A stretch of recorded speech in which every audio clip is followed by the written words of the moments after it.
Good evening, everybody. Hope you are all doing well. It is Wednesday, June 10th, 2026. I'm coming to you live from Atlanta, Georgia. I'm Jonathan Ginsberg, Social Security Disability Attorney. I represent clients in all 50 states. I'm able to do that because disability hearings are done, for the most part now, virtually by telephone or video. I do speak with clients all over the country. I deal with judges all over the country. Got a pretty good sense of what seems to be working these days, and I'm happy to share that with you.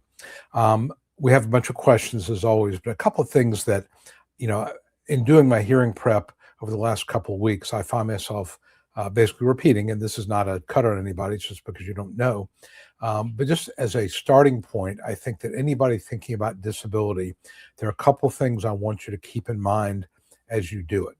First of all, and this is really, really important, when you describe the limitations you've got and realize that Social Security is not about your diagnosis, it's about the specific work activity limitations that you have to be specific. Every time I talk to somebody in pre-hearing, how long can you stand? Not very long. How long can you walk? How far can you walk? Not really too far. What do you do all day? Not too much, just kind of hang around. Can't do that. You've got to be very, very specific. And one of the things that I do in prepping my clients is get them to think about specifics. How long can you stand? 10 to 15 minutes. How long can you sit in an office type of chair? 10 to 15 minutes, 5 to 10 minutes. How much can you lift frequently? And again, frequently means 2/3 of the day. How much can you lift occasionally, 1/3 of the day? People a lot of times overestimate what they can do, or they say, I haven't thought about it. A gallon of milk is 8 pounds. So you want to have answers to these questions. And again, I'm sure other attorneys do it as well. We go through all these different things that you're going to be asked, and whether it's at the initial recon stage when you're filling out forms, whether you're at a hearing, you've got to be very, very specific about your limitations. You want to eliminate not very much, not too far, not a lot. It depends. Eliminate that from your vocabulary. Can't think that way. Second point is think about what your capacities are in the context of a work environment. Now, you may not have been working for 2 or 3 years. If I say to you, how long can you stand? It's not at home leaning against the wall. It's in a work environment where you might have to be doing something. Or if you're, how long can you walk?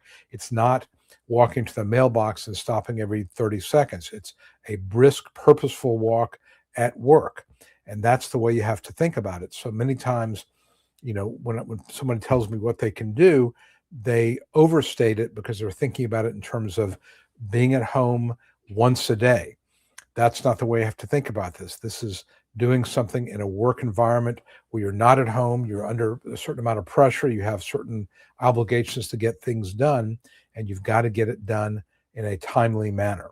So be very, very specific about that, about the things you can and cannot do. And again, your attorney will go over specific things that are going to be asked at the hearing. And like I said, sitting, standing, walking, lifting, these are always going to be asked. So you want to make sure you can answer those things. Other things I might ask would be crouching, crawling, kneeling, stooping, getting on the hands and knees and getting back up. Can you do these things? All these things translate to work requirements. And if you can't do them, or it takes a great deal of difficulty, that's a work problem. Climbing stairs, uneven terrain. These are all things that you might have to do at work. And so we need to know what your capacity is. We're painting a picture. Second point is when somebody asks you about what you can do, and this, I guess, the third point, what you can do, this is in the context of doing it day after day, week after week, month after month. This is not your life depends on it. Somebody's got a gun to your head. This is how much can you lift if you have to do it every single day for 2 or 3 months at a time. That may change your answer. So you really want to think about this. What is your capacity? What is the requirement of the job? So again, not one time if your life depended on it. This is over and over and over, day after day, in the context of a work environment where you may have a good day, you may have a bad day. What can you reliably agree that you could do? the way you have to think about it. And a fourth point is when you talk about what you can do in a day, a lot of people say, well, it depends on the day. If I'm having a good day, I can do more. A bad day, I can't do any more. What I would tell you is think about it in terms of if 0 is the worst day ever, you're in bed, 10, you're feeling really, really good, unusually good. Pick a day that's a 4. Not the worst day, not the best day, maybe slightly below average, below, middle, below 5. Pick a 4, 3.5 or 4, where you're doing okay, but you're not having a really, really great day. That's a good way to think about it because that's reflective of what you might be able to do day after day, week after week. So get your mind in that context where you're talking about specific things you can do in a slightly below average day that you might have to do day after day, week after week in the context of a job setting where there are requirements for production, even non-heavy production jobs. There's a certain expectation you'll work at a certain pace of work. I win a lot of cases on unscheduled breaks, the need to take breaks to lie down during the day or to go to the bathroom, more than once in the morning and once in the afternoon. If you have to go because you're on Lasix every 30 to 45 minutes, that is a work problem.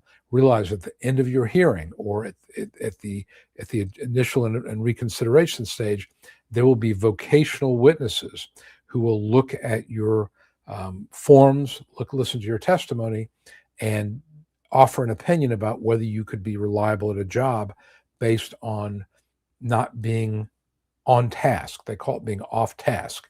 And vocational witnesses will say, if you're off task more than 10, some say 15% of the workday, that would not be consistent with competitive work. So that's the mindset you've got to be in. I really try to hammer this home with my clients so that they don't get into a situation in a hearing where they're talking about what they can do at home when they're relaxed and comfortable in their slippers. This is wearing work clothes. This is wearing work boots or shoes that you'd wear to work, not slippers. This is not being able to take an unscheduled break whenever you want to lie down. This is not sitting in a recliner. This is sitting in an office type of chair. So that's the mindset you've got.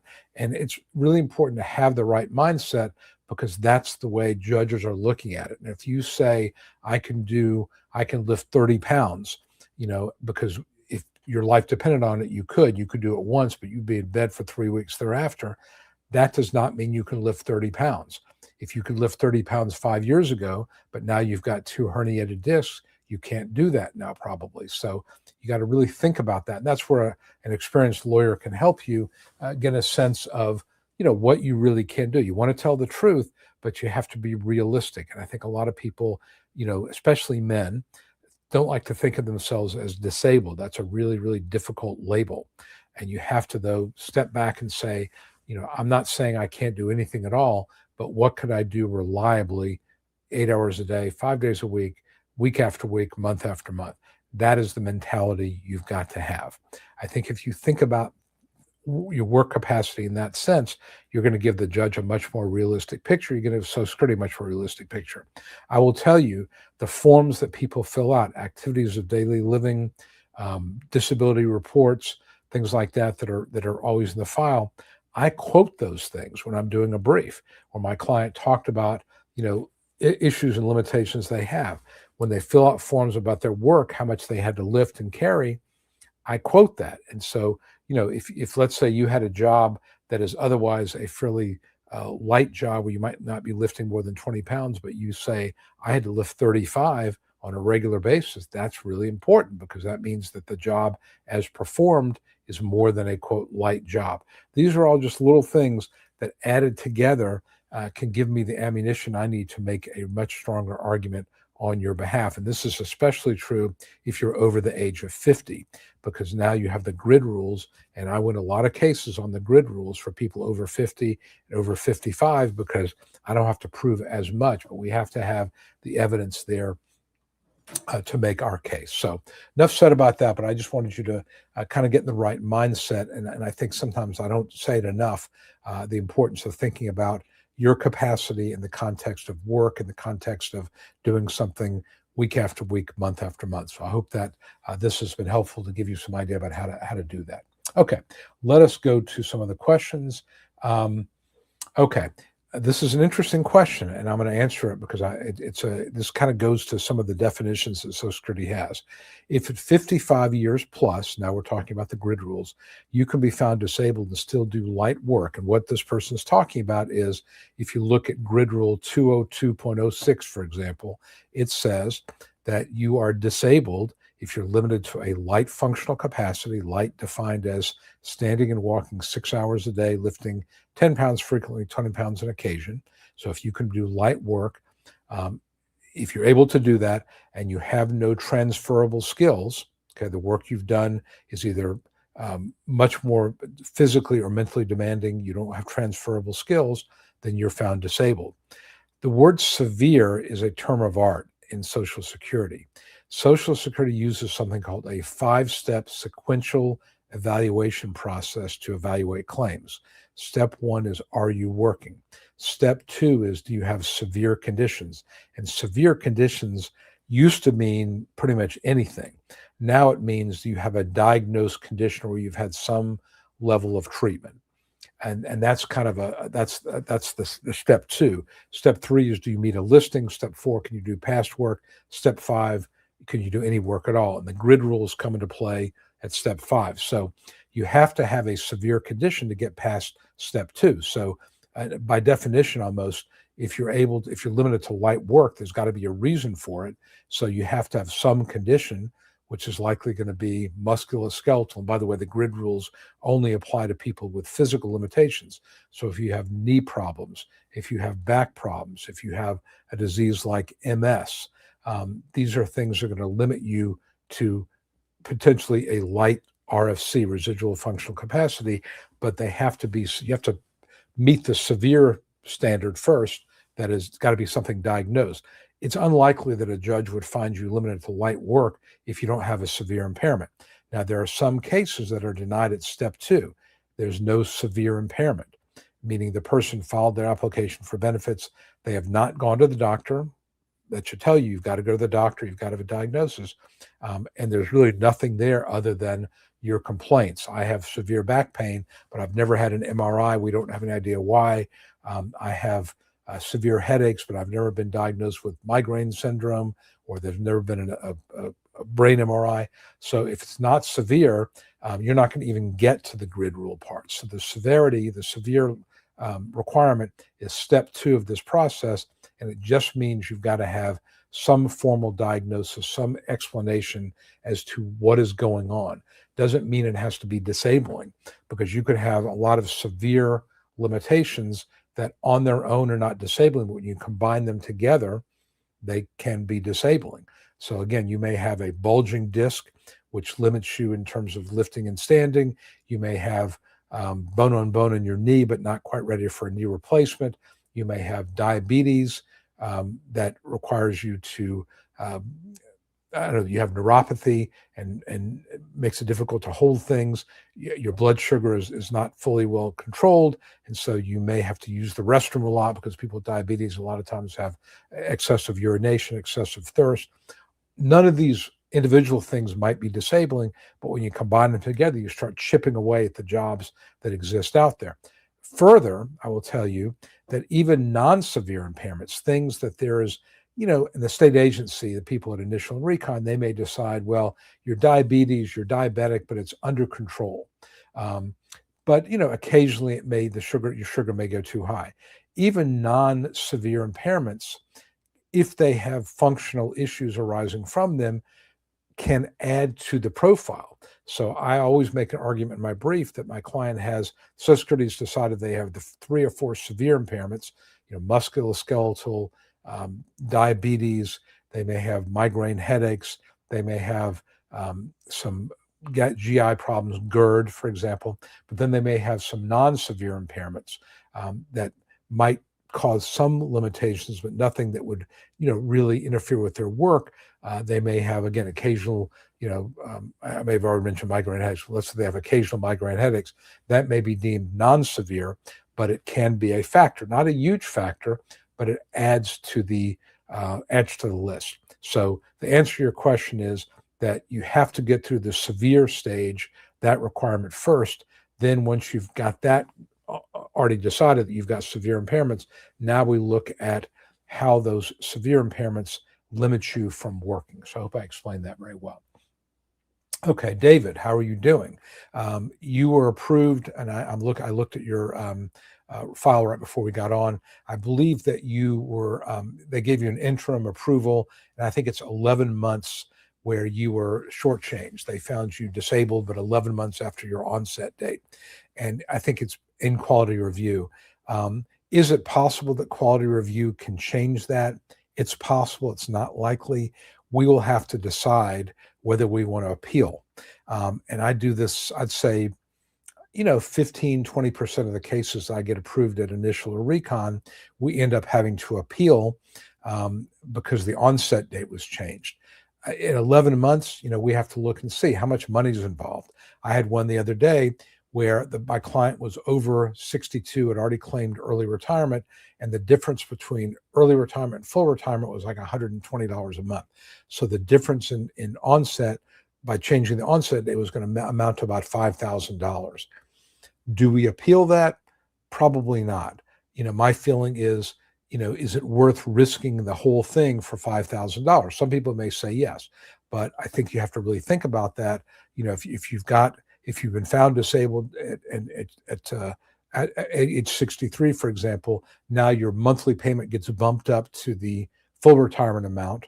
You get some past due benefits. Does it really make sense to roll the dice to try to get that extra year? Maybe not. Again, we'll look at that. That's something that I always send out a detailed analysis to my client. And David, I'll do that for you as well, to explain, what are the things we're looking at. I've had situations where the change in onset means $50, $60, $100,000. Those I'm just going to say, you want to really take a long look at that. That can make a difference. And I will tell you, every single one, I'm not saying I don't want to jinx myself, where I've appealed it because I felt like the onset date was wrong, we've been successful at the hearing. But again, that doesn't mean it's going to always happen that way in the future. And by the way, the state agency, the people at Initial and Recon that make these decisions, they make mistakes. I had a hearing probably about 10 days ago with a judge who has a fairly low approval rate, in the 30s. And I was concerned because I thought we had a good case, but, judge, a low approval rate. Fortunately, she was great. I mean, she called me before the hearing, before we got on, and she's like, I'm looking at the state agency, what they did. It makes no sense to me, because I pointed that out in my brief. She goes, what you said in your brief, I completely agree with. I think we're going to have a very quick hearing. Nice as can be, very complimentary. I love it when judges do that. They were very complimentary. She was complimentary of my brief on the record. It happened to be a pretty good one. It actually turned out really well. So, the judges, and I even said to her, I said, do you see this a lot with the state agencies making mistakes? And she's like, you wouldn't believe some of the stuff I see. In this case, the state agency, what they did was, my client had a job that was fairly heavy, meaning that there was lifting of 50, 60 pounds. And the last 3 or 4 months got an accommodation where he was working 4 days a week and lifting no more than 20 pounds. So what does the state agency do? They said, well, we're deciding that your job, as performed, was a light job, and you can do that. Well, and he was over 55.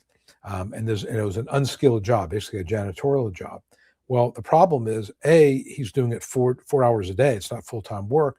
B, it was only for 4 months. And C, it was an accommodation. And the real job was being done at a medium to heavy, lifting up to 100 pounds, doing 8 days a week. And he couldn't do it. So, they just decided on the wrong job description to talk about his past relevant work. So the judge is like, I see what you're saying. They just basically made up a job, based on his accommodated job. And that's not past relevant work. And I agree with you. And so, we got to the hearing, and the judge asked my client a couple of questions and went right to the vocational witness and said, are there any transferable skills from this janitorial job to anything light or sedentary? And the answer is no. And so she's like, okay, we're going to approve this case on the grid rule, which is the way it should have been. That was the argument I made. So they make mistakes at the state agency. I just say that because just because they decide to change the onset date doesn't make it right. And I suspect there's a lot of pressure being put on some of these adjudicators because you probably have read this. Social Security, the trust funds are running out of money. I think it's 5 or 6 years now. And although I read today where the disability trust fund is actually in better shape than the retirement one, but they're going to have to do something, whether it's going to be raise taxes or change the retirement age. But they know this is coming. And the one thing politicians do not want to do is anger the AARP. And they know that if they have to raise the retirement age or they change the wage base for Social Security, it's going to upset a lot of people in the AARP, a lot of voters. And so they're going to look for any way they can not to do that or to push it off. What they're going to end up doing, I'll tell you, is they're going to change the rules for people in their 40s so that they can make up the fiction where we've solved the problem because we're now addressing life expectancy and all this type of stuff. And my kids and your kids perhaps are going to have to deal with this in 20 and 30 years when they run out of money again. And they just keep pushing it off and pushing it off. And they use accounting tricks to say, well, based on the long-term money coming in, because we now raised the retirement age, we changed the wage base, whatever, we're going to have enough money. We're just going to borrow more money against that. But now we can make it work on paper. It's kind of a BS way of doing it, but that's what they're going to do. I do think they're probably going to raise the retirement age. I think they're going to change the wage base, depending on the makeup of the Congress or the executive. It could be they may raise it by $20,000 or $30,000, or they could take the cap off entirely. Who knows? But there's a lot of people who have a lot of vested interest in them not doing that. So we're just going to have to see. Okay. Mark, we have our hearing. I believe it's on July 2nd, if I'm not mistaken. Let me just take a look here. Yes, it is July 2nd. And we will be, of course, talking. I'm working on the updated brief. Good news here is the judge assigned to your case has a much, much higher approval rate than the judge assigned to the case the last time. And that's the one thing when you go to the appeals council, it takes a long time. And judges move on. They retire, they get transferred. And so the judge that decided your case the last time had a very low approval rate. This one has a much higher approval rate. And again, I know one of the things we got to deal with is onset date. We're going to talk about all that kind of stuff, date last insured. But at least we have a more reasonable judge. But yeah, we'll be talking and we'll be discussing our strategy for presenting our case. But yeah, so Mark points out that the appeals council we appealed it to the appeals council and they saw an error in the judge's analysis and they sent it back. And now we have another hearing, another bite at the apple. So hopefully we're going to get better results this time than we did the first time. Okay, LMA, currently in SSD, I had a best reach regarding what constitutes income and its unique situation. You can email me at just Jonathan at ssdanswers.com. I will try to get back to you. Honestly, I get really, really busy with my hearings. And, if it's something I can answer quickly, I'm happy to do that. Otherwise, there are other people out there who, can answer questions like that. I think, I always draw a blank on his name, the Disability Yoda. He's a good one. Why I just have so many problems with him. Greg Brinkley, my buddy Greg Brinkley. Greg has been on the live stream before, but Greg at gregbrinkley.org. If I can't get back to you, might be somebody to ask. He used to work for Social Security. There's a couple other people out there. Anyway, but yeah, you email me, and if I can't help you, I'll try to get you somebody who can. Generally speaking, I know people ask questions about passive income. If they inherit money, that's not going to count. If they have dividends from a stock, that's not going to count. If they have real estate earnings, as long as they're not doing anything other than kind of minimal, keeping an eye on things, that's not going to be earnings. They're really looking at W-2 type of earnings or activity that is where you're physically doing some sort of activity kind of day after day. So, if you're earning money, but really not doing very much, it's just, you're cashing a check or you're keeping an eye on, money coming in, getting dividends, that's not going to be earnings, if that helps at all. Kevin Johnson says, hello from Morristown, Tennessee. Do we have Spectrum cable? We might. I don't know. Now, if you watch this for a while, about 2 or 3 weeks ago, I was having a heck of a time with Comcast, and what the issue was is they put a business modem on my home. This is my home office, and they put a business modem on it and didn't change the settings, and so it was dropping off. It was terrible. And so I called and I called and I finally got to a human being who had some clue. And he's like, just put your own modem back on there. And I had my own modem and I did that, no problem. I didn't have any problem last week, so I'm hoping no problem this week. But Comcast. What I'll say about Comcast, and there's a lot of people out there who have had experiences with them. They can be a nightmare getting things set up, getting them to show up when they say they're going to show up, getting the cables set up, doing the things they're supposed to do. It can be a nightmare. They're not very good with customer service. But once it's set up and it's working, it tends to work really well. So it's just a matter of getting past the setup part. And my situation was just one where somebody had pitched me on a faster internet, at the office. And I said, well, I really don't, I need it at home more than the office because I do more videos and things like the year. Oh, we can set it up for you at home. So again, they come out to my house, they put a modem in, everything's supposed to be working. It works terrible. The speed was good when it was working, but it would just drop off and so forth. So I'm talking to the folks at Comcast. I'm saying, well, the guy came out to my house. I mean, his name, he left me his name. I don't know where it is here, but he basically came out here, Robert or something like that. And they're like, we have no record of that. We have no record of anybody coming out to your house. I'm like, well, I'm looking at the modem here. Robert, he wrote his name on a piece of paper with his phone number. He came out here. Well, we don't have a record of it. We don't know what you're talking about. So that's Comcast. So that's what you got to deal with sometimes. So anyway, but hopefully, I don't know how Spectrum works, but who knows? But we might have it here. I know a lot of people use AT&T, and a lot of people use Comcast. There may be Spectrum. I know that depending on and I think Google Fiber has been kind of sniffing around as well. I know it depends on the area what it goes to, and there's all these different rules about they have to share infrastructure and things like that.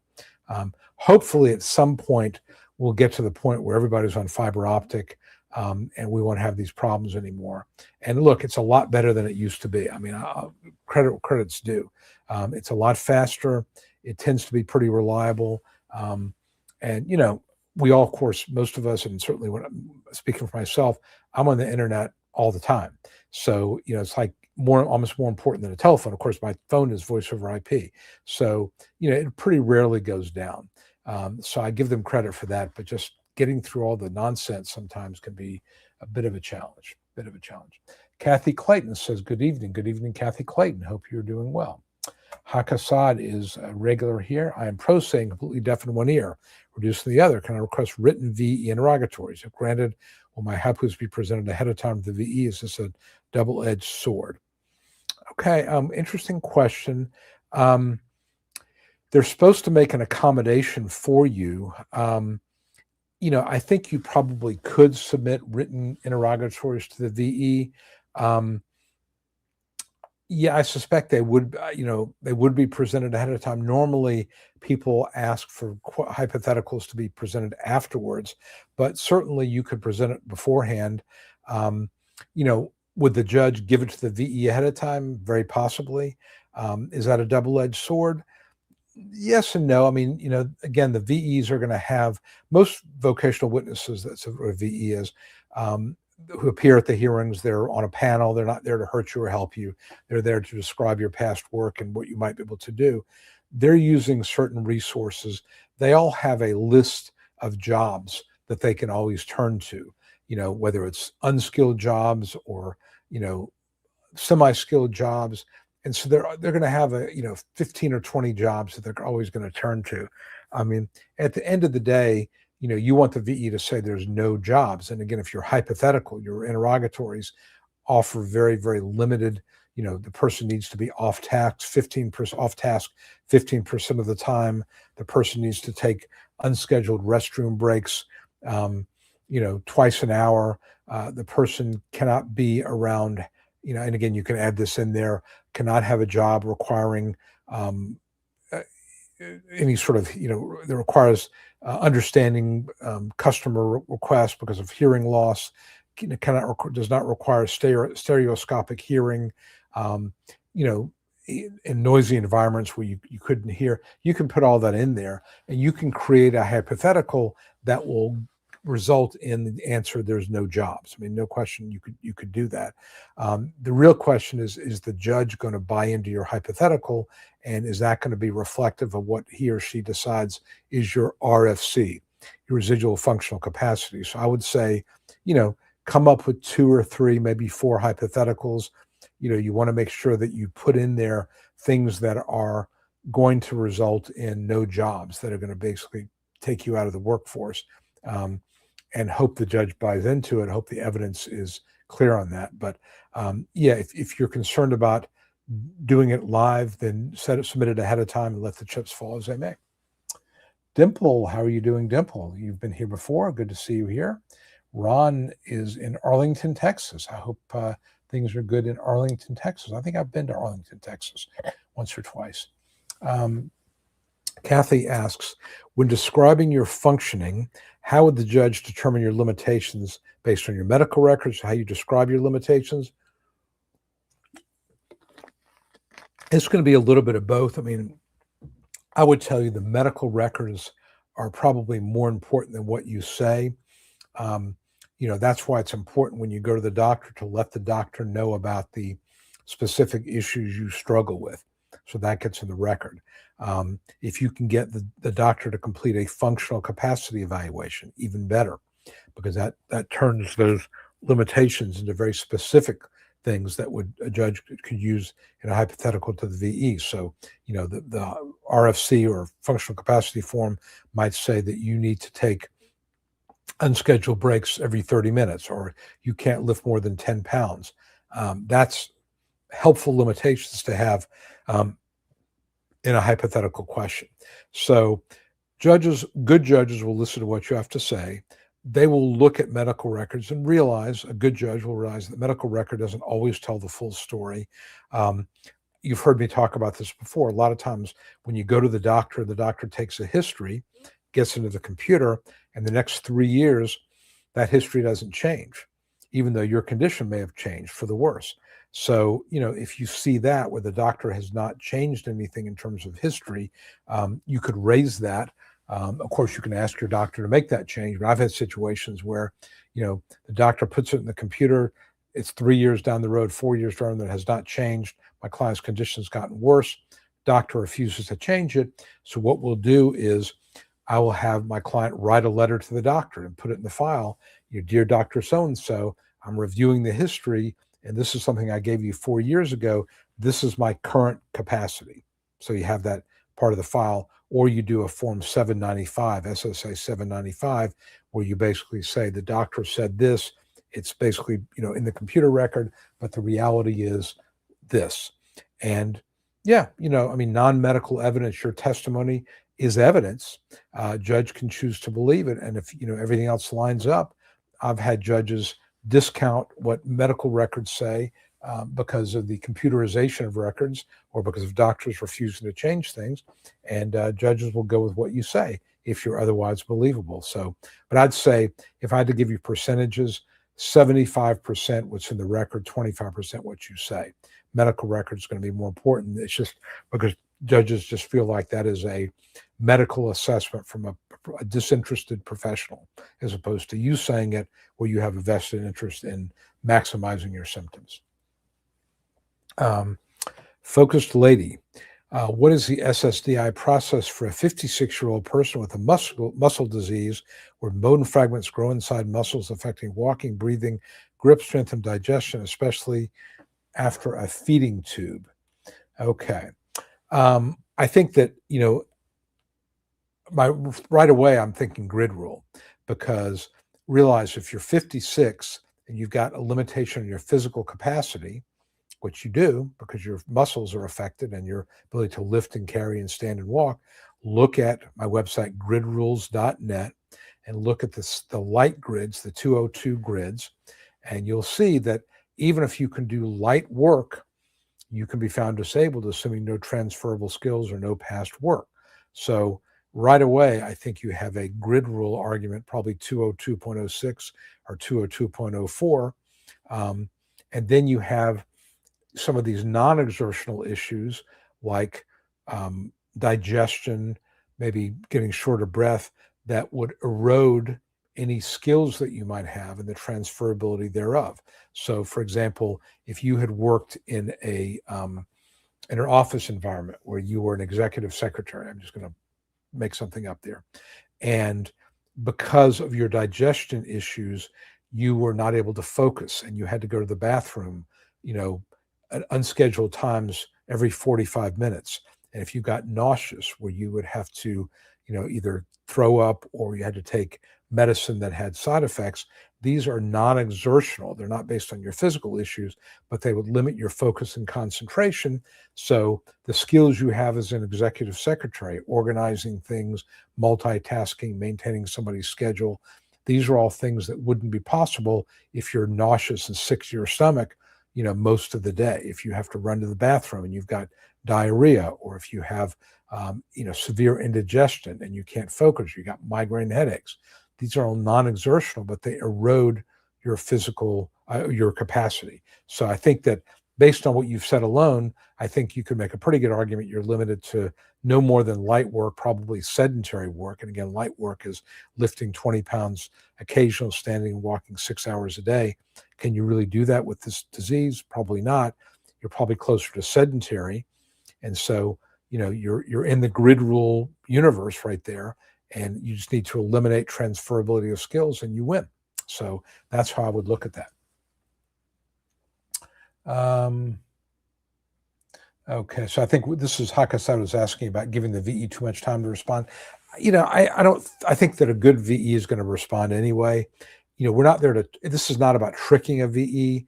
This is. If the hypothetical question you give, there's no jobs that would fit into the hypothetical. The VE can have 6 weeks. You're not going to find one.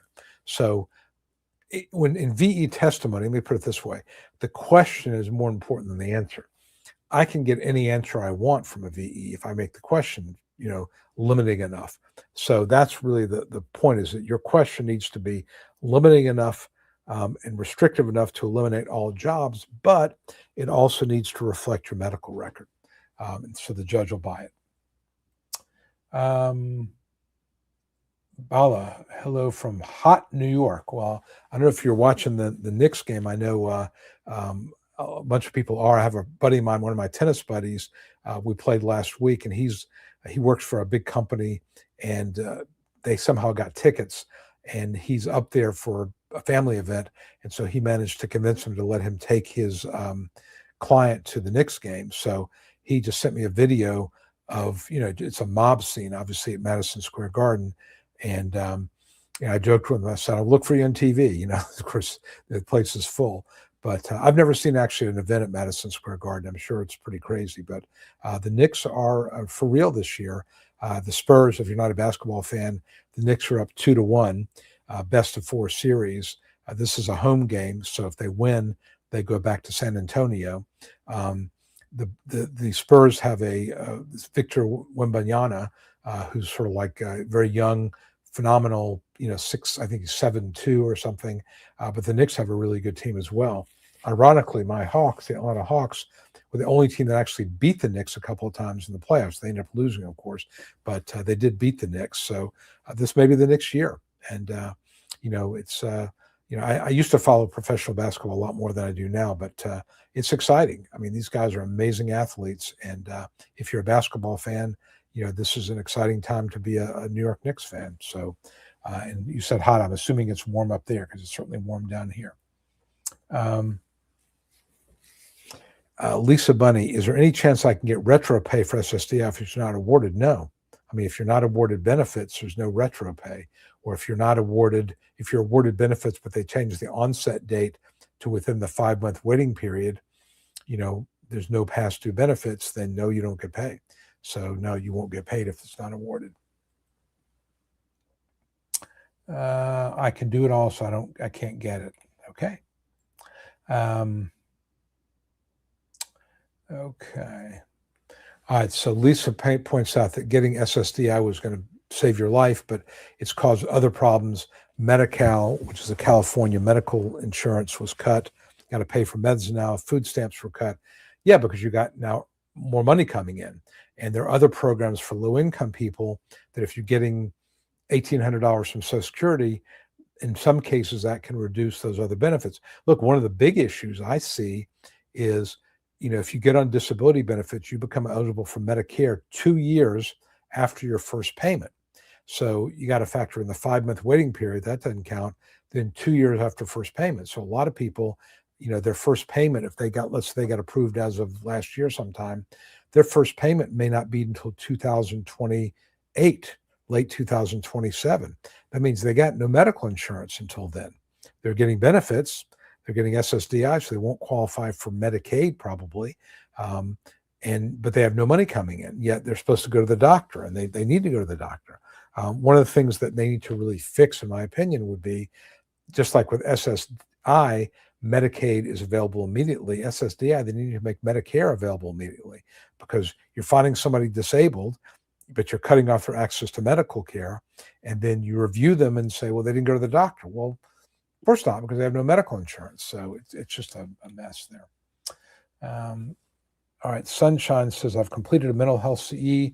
I was informed yesterday I may have to see a doctor for a physical exam. I want a feeding tube and have trouble walking. I don't understand. And diagnosis is starvation ketosis. I would probably tell you to reach out to the adjudicator and just say, look, I'm on a feeding tube. I have a difficult time traveling. Can we do this appointment virtually, or do you really need to do it? Look at my medical records. I think if you're on a feeding tube, almost by definition, you're going to be disabled, because, being on a feeding tube is probably going to be a distraction at work. And again, I don't know if it's always attached to you, if you put it on only a couple of times a day, if it interferes with your nutrition, I don't know. But, it seems to me that would be indicia of a fairly severe problem, starvation ketosis. I'm not familiar with what that is. Let's just see if I can look that up real quick. It's a metabolic state that occurs when the body runs out of carbohydrates and stored glycogen, forcing it to burn fat for energy. It can be dangerous if prolonged, can cause malnutrition, and it can cause problems with your kidneys and your liver. So again, it's a serious condition. I kind of get the sense just from looking at it that it depends on how long you're in this state and whether the damage is permanent. And, so again, these are things I can't really answer, but, if you have trouble traveling because of that particular issue, the mechanism of feeding, I would reach out to the adjudicator and say, this is problematic for me because traveling is difficult for me. And even taking in a car is a problem. But again, I don't know what the practical implications are. Christy says, are you planning on guests? Yes, I have. Spencer Bishens will be here in 2 weeks. If you don't know who Spencer is, he wrote a book about, secrets to getting on Social Security disability. He used to work for Social Security. He was really a lively guest. I mean, he's very opinionated. His opinions are a little controversial, but very high energy. And he'll be on in 2 weeks. I'm going to have, I have a couple other people I'm talking to. I'm probably going to, Stephanie Joy, I typically try to get on every few months. Elise Enton, former Social Security staff attorney, she'll be on. There's a few other people I'm talking to, but I'm going to try to get some other folks on. I think it's interesting. There's other attorneys that I've dealt with over the years that we can try to get on. But I think it's interesting to have the conversation because, kind of the back and forth and the banter can be kind of entertaining. So I will absolutely try to do that. Okay. I wrote in the other chat, is there any way I can get retro pay after my SSDI started? There was an issue with your onset date. Well, again, if you are within the 60 days of your approval, you can appeal the changed onset date. And in the meantime, you'll continue to get benefits if that's what you're asking me. So they award you benefits with the changed onset date. You start getting your monthly payment. Then you, within the 60 days, appeal. You continue to get your benefits, and you can appeal the onset date. The risk is if you end up being found not disabled, because when you appeal the onset date, you can't just appeal the onset date. You've got to appeal the whole thing, the entire case. So if you end up in front of a judge who says you're not disabled at all, now you're overpaid, and you got to either ask for a waiver of that, you bankrupt on it, or you got to pay it back. So that's the danger, as opposed to taking what they give you. So again, I think it depends on how much money is involved. My feeling is $3,000 or $4,000 not worth the risk. $30,000 or $40,000 it is. So that's just basically how you got to deal with it, I think. Okay, so Hakasad says in the hearing notice, the ALJ said, and this is all boilerplate, it's form language, I'm going to see, are you disabled and is disability continuing? So in other words, do you have a closed period of disability that has ended, or do you have ongoing disability moving forward? And so it gives the judge the option of saying, I'm going to give you a closed period from date 1 to date 2. I'm going to find you not disabled before currently, but now you're disabled going forward. It's just basically explaining what the judge can do. That's just boilerplate language. I wouldn't worry about that too much. Okay.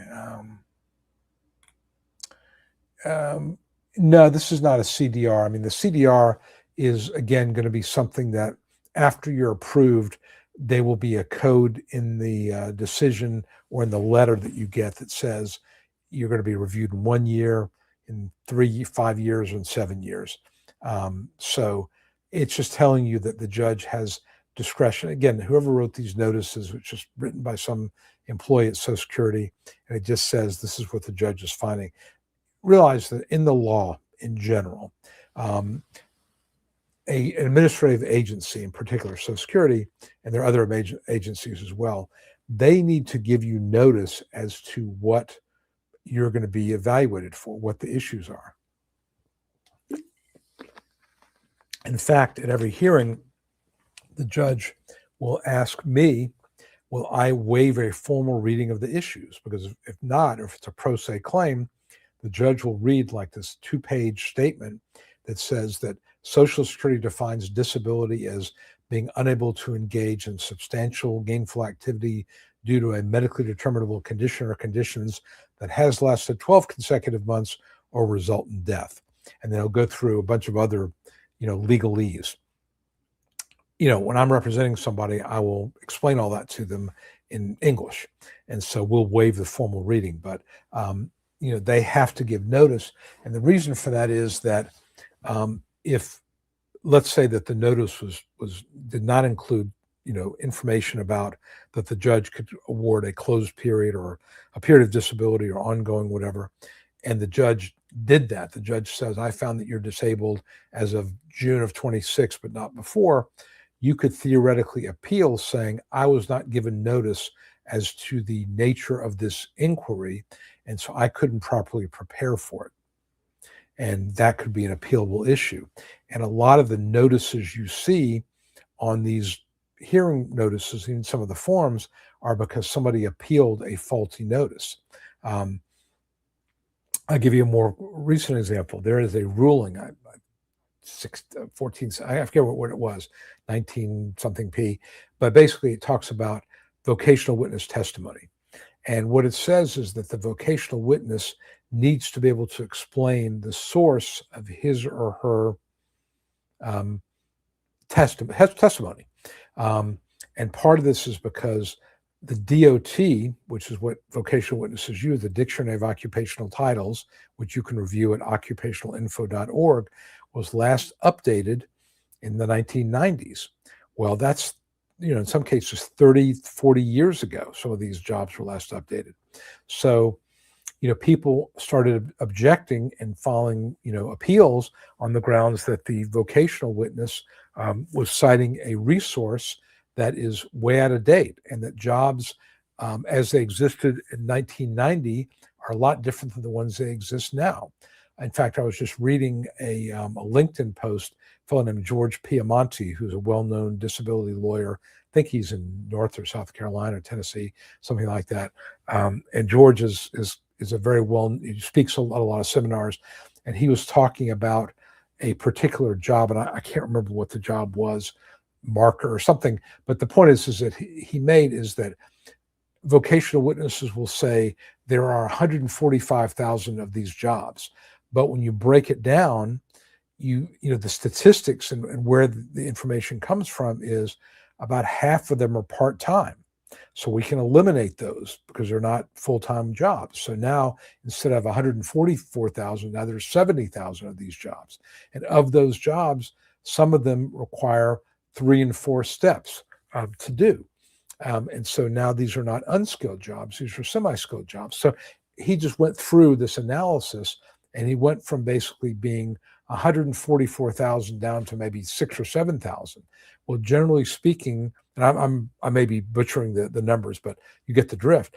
And the point here is that generally speaking, if there's less than 20,000 jobs nationally, you can make an argument that there's not a sufficient number of jobs to constitute, employment that they can deny a case on. They can say, for example, if there are, 30 typewriter repairmen or women in the United States at this point, you may have the skill to do that, but the reality is there's no demand for being a typewriter repairman, right? Everybody's using computers. So that job may exist, being an elevator attendant may exist, but there's so few of them that they don't exist in sufficient numbers in the economy to be relevant. And so, George's point was that a lot of times vocational witnesses will come up with job numbers that are faulty because they're using incorrect data, or they're assuming a lot of things about the data they're using. And if you dig into the data, you can cross-examine them by saying, isn't it true that half these jobs are part-time? And isn't it true that the SOC says this? And if you've got that information, you can cross-examine them and say, well, this resource says that half those jobs are unskilled or are part-time. Are you disagreeing with the Department of Labor on this, or whatever the institute, the authority is? And you can basically, cross-examine a VE, which again gets to the question of how aggressive you want to be in cross-examining VEs. And, there are attorneys out there who believe very strongly you should aggressively cross-examine VEs. This is a gentleman named Larry Rolfing, Rolfing, California Social Security Disability Blog, I think is his website. And he is sort of the dean of this, where he explains in great detail how you can basically cross-examine a VE for just about every job and show that their testimony is not valid. And statistically, it is, you can prove that there's not enough jobs that exist that shouldn't consider them. The counterpoint to that is that judges get a little upset when you do that, because now it creates a lot of extra work for them. And B, to a certain degree, they accept certain types of VE testimony by saying, we're going to allow the VE to use his or her expertise to say, yes, this is what a person could do with this particular job. And all these, scholarly articles, we're not going to give it as much weight.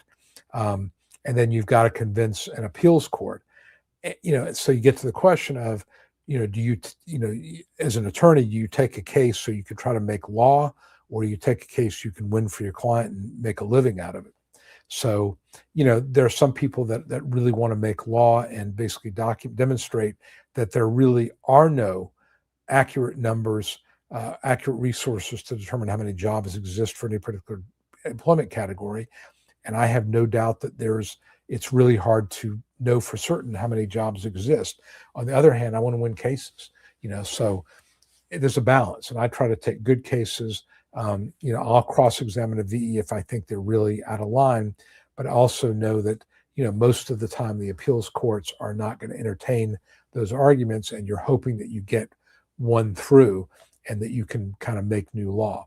And again, this whole question of VE discussing their sources, that was because an attorney like Mr. Rolfing, challenged the way things have always been done and was successful. So what did Social Security do? They came up with a ruling. And so now at every hearing, judges ask, I'm going to ask whatever this ruling is, I don't remember the number, I'm going to ask those questions. And they ask, where did you come up with your data? And blah, blah, blah, blah, blah, to fix the problem. But, there were a number of cases where people were able to get remands because that problem, had not been fixed, and it resulted in remand cases. Did it ultimately result in a win? I don't know. But, it's just a matter of what you want to do. And, are you trying to win the battle or win the war, in my opinion? So you just got to think about that. As an attorney, you have to think about that. But I think it's useful to know how to do it, and it is appropriate in it sometimes. And I've done it at times. Okay. Hakasad, relative to the hearing date, when do you submit your pre-hearing brief? I will do it always at least 7 or 8 business days. Well, it's supposed to be 5 business days with the 5-day rule, 7 or 8 calendar days. If there's a federal holiday in there, it would be 8. But usually I try to do it 7 to 10 days before the hearing. I have some now I'm submitting 2 weeks ahead of time. So I try to get it in at least a calendar week beforehand, because the 5-day rule, there's a rule Social Security has that all evidence needs to be in 5 days before the hearing, 5 business days. It doesn't speak to briefs. So arguably, you could submit a brief the day before. I did have one judge say to me, you're supposed to have your briefs in 7 days business or 5 business days ahead of time. I wasn't going to argue with him, but that's not what the rule says, but I do it anyway. I just want to give them time to read it. And I think that doing a brief for me is, and like I said, I'm putting more effort into them because I think it's helpful when we really understand my case. It really demonstrates to the judge you're prepared. And I think that it basically is sending a message. And I think it's an important message to send to a judge that, you are ready to go and you're not going to be bullied. Because some judges like to do that. Tina says, I don't know if your office gets notified of the steps of an application. I want to let you know my application went to step 3 of 5. Tina, I have talked about this in other live streams. I'm not sure that those steps you're seeing in your My Social Security mean anything. It may be roughly correspondent to the adjudicator has gathered information and has sent it to an in-house medical specialist. And maybe step 4 is when the specialist sends back their analysis, and step 5 is when the decision is released. The problem is there's no specific time frame associated with step 3 or step 4. And, it depends on the adjudicator updating it. It just means that it's been processed. That's really, or it's in process. It's not something that I would be too worried about. I just think that it's just a way for Social Security to keep people, engaged in the process and to feel like they're getting, some responses to what's going on. But it just means it's moving along. But it can be in step 3 for 6 months, or it could be 2 months or 3 weeks. It's just there's nothing that's gives you any kind of assurance on when it's going to mean anything. 4 o'clock asks, is this condition, what was the starvation ketosis? Is that similar to stiff persons? I don't think it is, but I would defer to Focus Lady on that. Stiff person, I've had a couple of those cases. That's where basically the person just, loses flexibility. And it seems like it's more of an autoimmune condition. Actually, I've had a couple of those. Those all got approved early, interestingly enough. I didn't have to go to hearings on any of them. So obviously, Social Security feels like that must be a condition that is deserving of an early approval. Can you talk about the appeals counsel after fully favorable?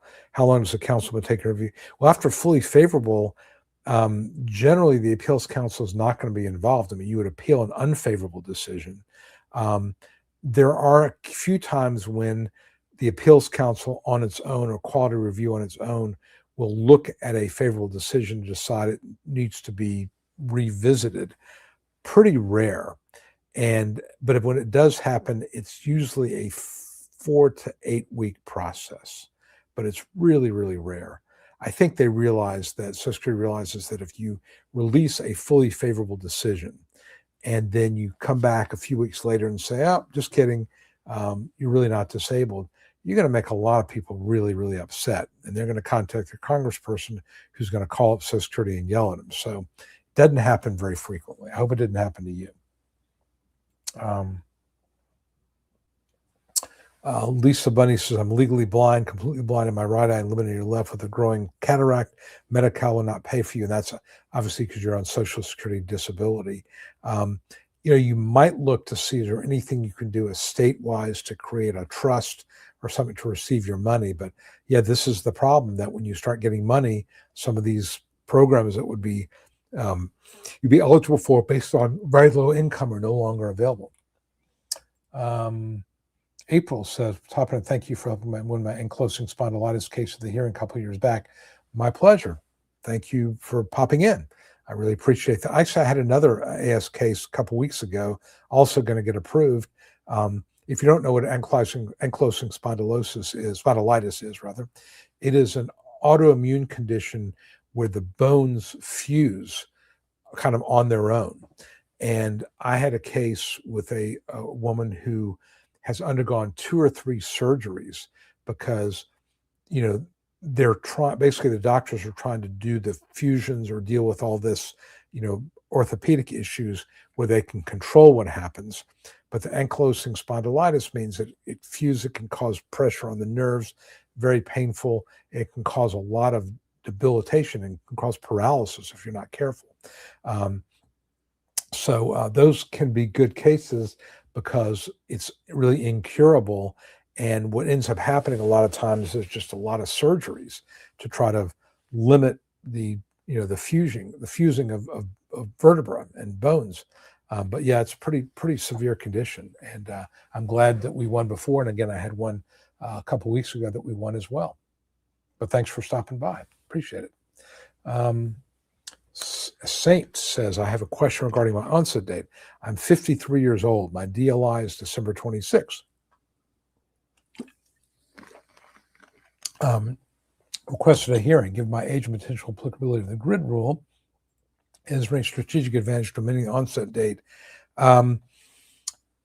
Well, I mean, if you're 53, what are you going to amend it to? I mean, the reason to amend an onset date would generally be to get you to 55, let's say. For example, I have a case coming up in a couple of weeks where my client, his fit was 54, and because basically he turned 54 like 4 years ago. And when you apply for benefits, you only go back 1 year from the date of application. So if we change the onset to his 55th birthday, it will not increase or decrease the money he gets. It will not change it by a dime, nothing. So I said to him, and in my email to him yesterday, I said, let's go ahead and change the onset to your 55th birthday. Now we have the grid rules, the light grid rules that apply, and it's going to make it a lot easier to win. And he's like, sure.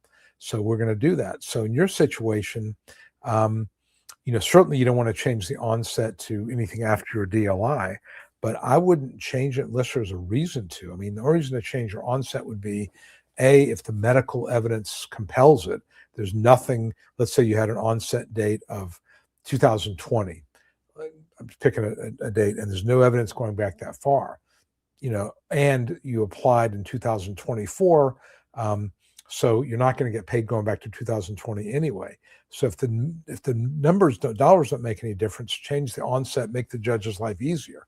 But a lot of times you change it to get to the 50th birthday or the 55th birthday or the 60th birthday. That doesn't seem to be the case here. So I wouldn't necessarily change it. Again, if you have an attorney, you can talk about, whether it makes sense to change it or not. But I don't see there's any strategic advantage to doing so.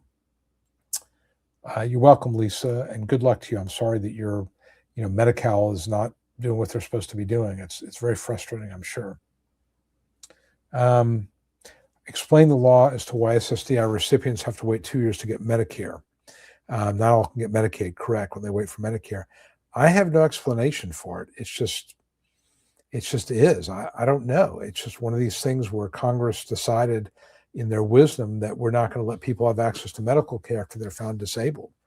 The only thing I can think of is, in early retirement Social Security, I don't think you get Medicare until a couple of years after you're eligible for early retirement, whereas at full retirement age, you get it right away. Maybe they're looking at this as something like early retirement. I don't know. There is no explanation. You're a congressperson. It's a way to save money, but other than that, there's no explanation. Mr. Donnie Doomsday says, I had your PERC review. That's an income and resource review. Asking for a rental agreement on paper. This is normal and a good thing. Yes. If you get a rental agreement, that shows that you're not getting a gift and that you're obligated to pay it back. So it will result in less of an offset or maybe no offset to your SSI. So you definitely want to do that. An agreement to repay, if people have given you money, document that you've agreed to repay it. So again, it doesn't look like a gift. Jeff Brown says, had a workers' comp case just settled. I was told I had to wait 30 months before applying for SSDI because Medicare doesn't win the hook for a current bill. Should I go ahead and apply? So it'll take more than 30 months to get a hearing date. Okay, what you're talking about is something called a Medicare set-aside. And I think you need to really talk to your comp attorney about that. My gut would tell me no, because you're basically saying you're not going to try to get disability, and saddle Medicare with something that comp should be paying. Because what happens if you apply and you get approved right away? Now you're probably thinking to yourself, well, if it's going to be 24 months before I get Medicare anyway, shouldn't I just wait, 6 or 8 months and then file? Because if I get Medicare, there's going to be a 5-month waiting period, and you can figure stuff out. I've done that before, where we figure out the earliest date the person would get Medicare, and we file using that onset date. I think you could do that. But if there's a possibility you could be getting your Medicare within 30 months, then, and you apply, then what may happen is Medicare may say, we're not going to pay for it. Workers' comp, Medicare, it gets very complicated, but I would say talk to your lawyer about that. But generally speaking, what I do is I figure out what is the date of onset that I can use that's going to give me that 30-month window where Medicare is no longer going to be a problem, and the Medicare set-aside won't be an issue. I didn't give you probably a great answer, but that's the best I can do. But that's a complicated legal matter. Probably need to talk to your attorney. Bill Wise says, thanks for your videos. Absolutely. Great. I'm glad you got your approval. And I will ask you, if you don't mind, people do this a lot. They will give me a review. If the videos were helpful, please leave me a review. You can go to jonathanginsberg.com, or you can click there. But I'm glad. I think that, I actually get a real kick at when people send me letters or postcards saying that they saw the videos and they got approved. That's great. There's plenty of business. I'm busy as I can be. Plenty of business out there. I like, obviously, good cases, but if somebody can do it on their own, go for it. And I'm glad you did. Absolutely. Congratulations to you. Sunshine, you're very welcome.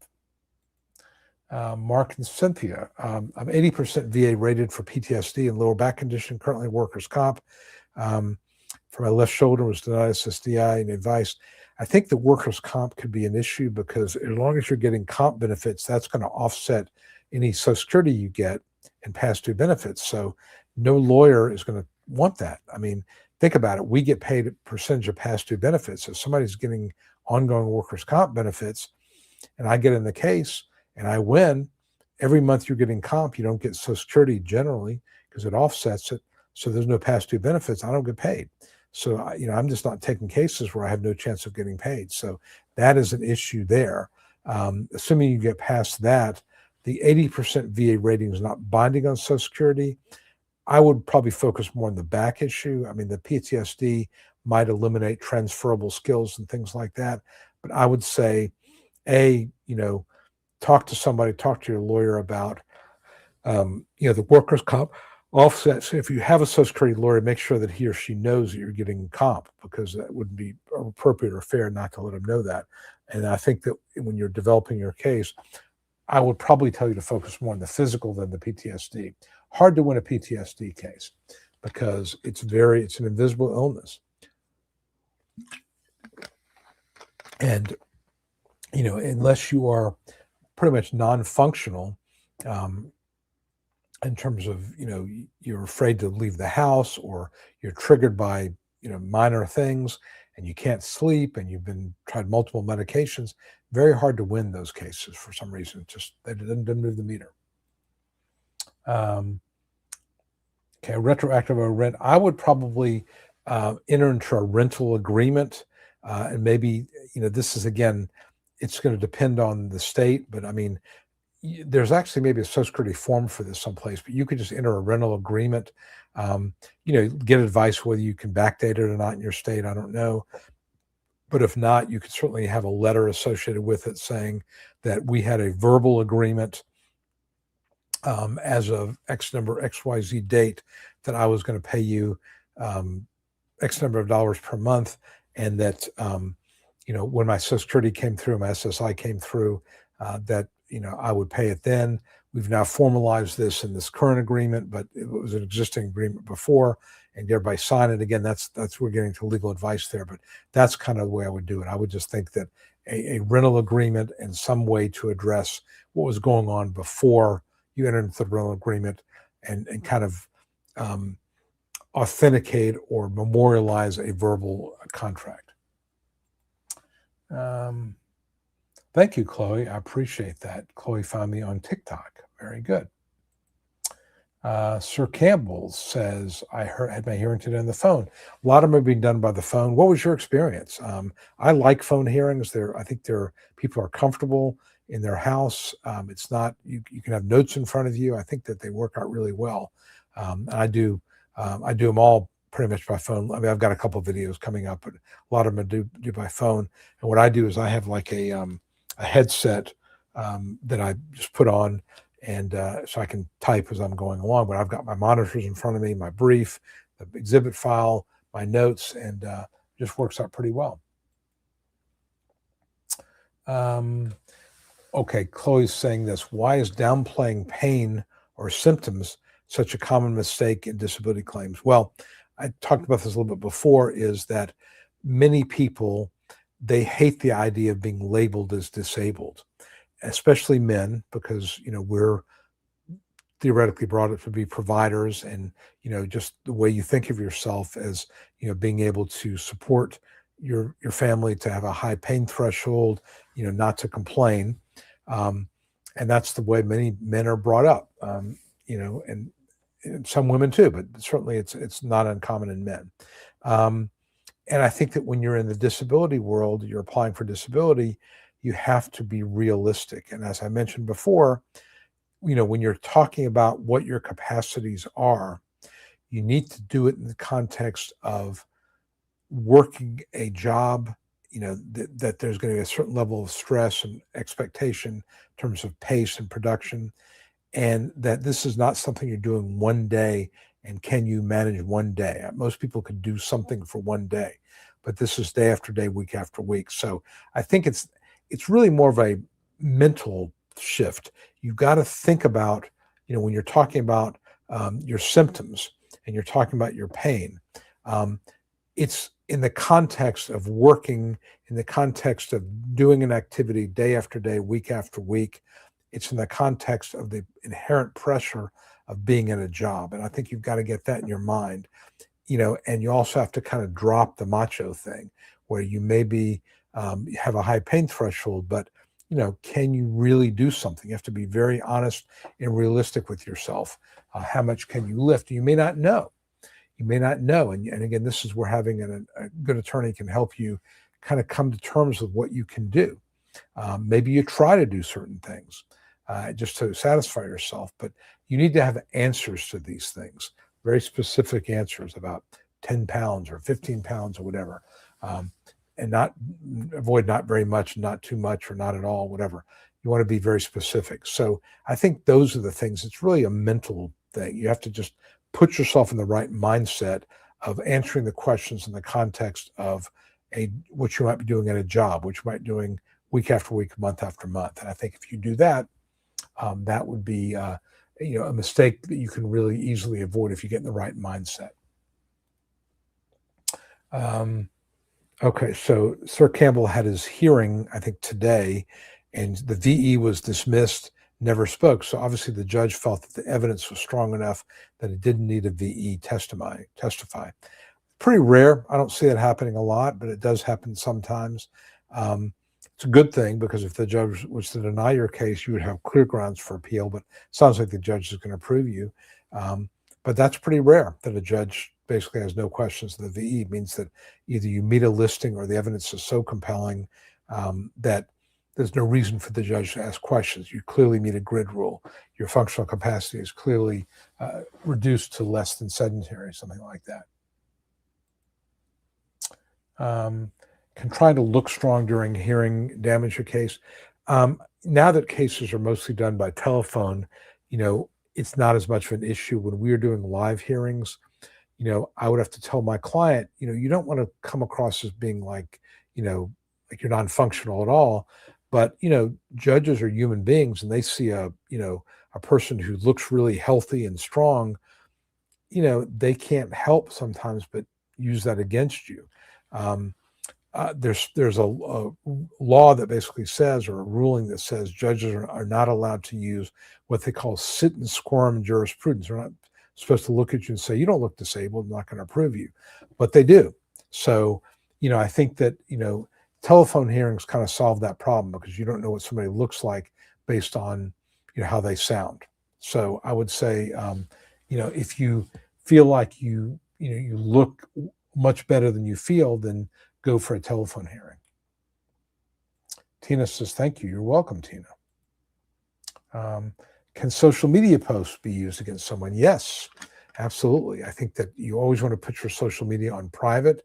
I've seen situations where people's Facebook page shows them climbing walls and on vacation and scuba diving and running and all kind of stuff. And it may be old, but a judge may see it and say, you look healthier than you're sounding. I think if you're on LinkedIn, show that you're not still working. People will sometimes put, 2013 to the present. You got to put, you're not working anymore. So I would just put it all in private, I think, until the hearing's over. Instagram, TikTok, Facebook, put it all in private. That way there's no problem. But I just think, judges aren't supposed to look, but they might. So be careful.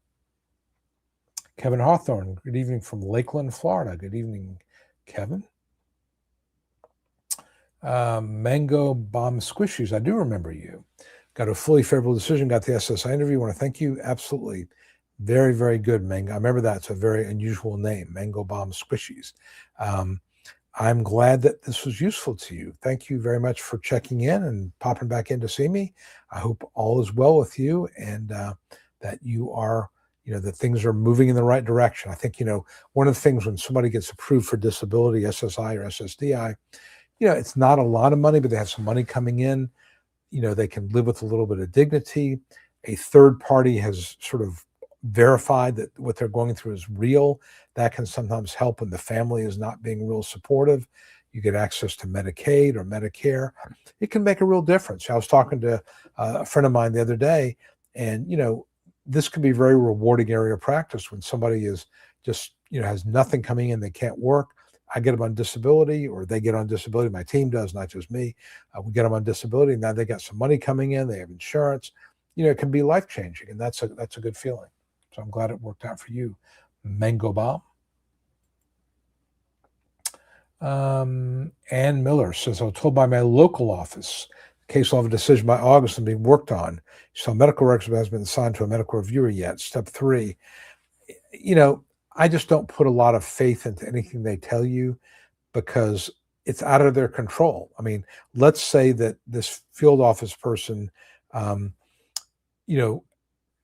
was observing or is responsible for assigning it to a medical reviewer, a medical expert, and their, or I guess they call them a medical specialist. Well, what happens if the medical specialist is backed up by, 8, 10 months? It's out of the hands of the local field office. So it doesn't, this is what they hope. And they want to tell you this because they want it to work. They want it to happen quickly. But until it does, it does. But I just, you can't assume just because they tell you this is what they expect to happen, it's actually going to happen. All right, Gregory Adams says, I just moved my case from South Florida to Georgia, maybe to speed it up. Shorter waiting list. I go now September. I think it's going to depend on who the judge is. There's some good judges in Georgia. I'm in Atlanta. I've been in hearings all over Georgia.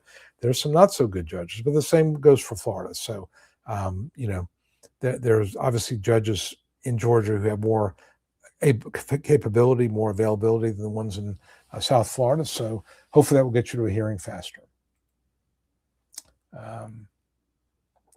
Okay, I think we've already talked to Saint. How can incorrect job descriptions make it easier for them to deny benefits? Well, I think that, the VE or at the administrative stage, the adjudicator is looking at your function, your job report, how you describe your job, and they make and the vocational people there are going to look at that, and they're going to decide on what your job title is and what the DOT code is. And so it's important to give a really clear picture of what you did, because again, I've seen cases where the state agency came up with a DOT code. At the hearing, the vocational witness said, that's not right. It should be this. And maybe the one the VE came up with is makes it easier for you to win. There's less transferable skills. It's unskilled or semi-skilled instead of skilled. So yeah, you need to be as descriptive and accurate as possible. Again, being specific with, lifting, how many pounds, walking, standing, if anything, talk about what the job requires, even if you didn't always lift 25 pounds, but if you needed to, that was part of the job. 25 pounds is occasional lifting. So, you answer those questions in a way that would be an accurate picture of what the job required, because if it's inaccurate, then you could be wrongfully denied because the VE thought that you were doing less than what you were doing, or you're doing something different than what you actually were doing. And at the hearing, you may have to explain to the judge why, their understanding of what the job was is very different than what it actually was. So better to do it on the front end. Figment says, had a lawyer that says, you're cut and dry, slam dunk. You get it and you get it right away. 9 years later, you're still fighting. Yeah, there is no such thing as a slam dunk in Social Security, unfortunately. So you found that out the hard way. Sepsis after spinal fusion, infection, nerve damage, hearing issues. Interesting why they would turn you down with all that. It just seems to me that that's a winning argument. And you must have had a really bad judge. Except for the file indexing posting, is there any actual adjudication occurring on a case at least a month before the hearing? As my friend Elise told me, many judges wait until the week, maybe 2 weeks before the hearing, usually the weekend before, to look at their files. So, what she also said was, and actually I had a retired judge tell me this too, if you request an on-the-record decision as opposed to writing a pre-hearing brief, it says on the record, the judge will look at it ahead of time. Doesn't mean they're going to grant it, but they'll look at it ahead of time. So if you have an argument for on the record, make sure it says it very clearly, and the judge will look at it ahead of time. The flip side, the downside of that is if the judge says this is not really an on the record, he or she may resent you for wasting their time. If it's good faith, I don't think that'll be a huge issue, but just got to be careful. I'm just careful. I don't claim on the record unless I feel like I really have it on the record. I had one a few weeks ago where I asked for an on the record. Judge wouldn't do it, but awarded the case anyway. So that can happen too. Mango Bomb, $1.99. Thank you. Very good. Much appreciated. Much appreciated. Thank you very much. Okay. Could you explain how SSDI benefits write off some of the medical benefits for Medicaid? Um, okay. So basically, Medicaid is a medical insurance program for people with very low income. And if you get approved for disability, the money you get from disability from SSDI may may increase your income level to the point where you don't qualify for Medicaid anymore. So you get SSDI benefits and you get Medicare 2 years from date of first payment, but depending on when that is, you may lose the Medicaid and not get qualified for Medicare for 4 or 5 or 6 months. There may be a gap there, but that's what's going on. It's just that the um, SSDI sort of counts as an asset that would be used to reduce SSI or Medicaid because you're not as low income as you were. That's really what it boils down to. Thank you. You're very welcome, Donnie Doomsday. Okay, so Mango Bomb is waiting for your SSDI back pay. If it doesn't come soon enough, contact your elected representative. Let them run some interference for you. Have them contact Social Security and get that thing moving. I've done that a few times. I've had a couple of cases where they just sat on my money as the attorney for years. Contacted my congressperson. They made a few phone calls, and boom, it shows up. So I would definitely not hesitate to contact your elected representative. Has Drupal something Marquez? Can I get disability being on a 1099? Just had another vertigo episode. I would get your My Social Security statement. 1099 basically means you're paying your own taxes. So if you're paying into the system, you could very well be insured. But I get your My Social Security statement and see if it says that you're insured. Vertigo, is a situation where obviously it could be caused by a lot of different things. It could be an inner ear problem. It could be medication based. It could be because of some other brain tumor, God forbid. And what they're going to look at is the source of it, the frequency, duration, and intensity of the vertigo episodes. So you would apply when you can identify a date where the frequency, duration, and intensity of your vertigo episodes were work preclusive, whatever that date would be. And does the medical record support that? That's what I would look at doing. So if you have a medical history that goes back without any episodes, then maybe it's not as recent. Maybe you have to focus on things that are more recent and focus on an onset that's a little bit more recent.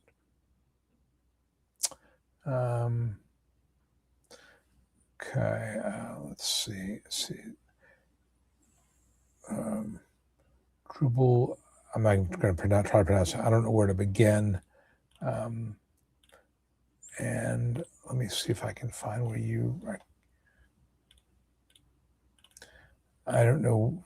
I can't find your original question. I apologize because, some of these, it's kind of hard to remember what everybody said here.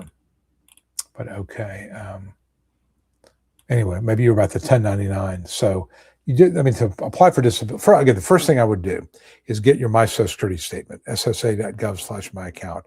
That'll tell you if you're insured. Then also at the My Social Security portal, you can apply for disability right there. Do it online. Richard Pauly is in New York. No, I'm sorry, not New York. Is new here. Sorry about that. My SSDI being reviewed. It's been 90 days. Sure, wait till the letter go there online. So I think it almost would appear, Richard, that you've been approved and now you're under review.